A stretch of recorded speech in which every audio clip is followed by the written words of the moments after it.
ਵਜ਼ੀਰੇ ਆਲਾ ਪੰਜਾਬ ਮਰੀਅਮ ਨਵਾਜ਼ ਦੇ ਵਿਜ਼ਨ ਦੇ ਮੁਤਾਬਕ ਸਜਾਈ ਗਈ ਇੱਕ ਸ਼ਾਨਦਾਰ ਤਕਰੀਬ ਦੇ ਵਿੱਚ 120 ਮੁਸਤਹਿਕ ਧੀਆਂ ਦੀ ਰੁਖਸਤੀ ਕੀਤੀ ਗਈ ਹੈ।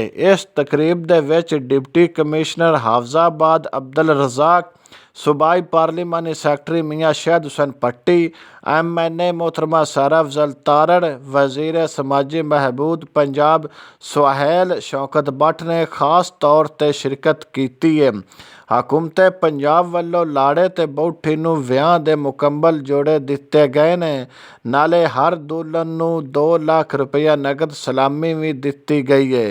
ये अमदाद वेख के मुस्तहिक खानदानां दे चेहरिਆਂ ते रौनकां आ गईਆਂ ने। हर लाड़े ते बहूठी दे नाल आए 10-10 ਪ੍ਰਾਹੁਣਿਆਂ घर वालियां लई इज्जत नाल वधिया खाने दा एहतमाम कीता गया सी।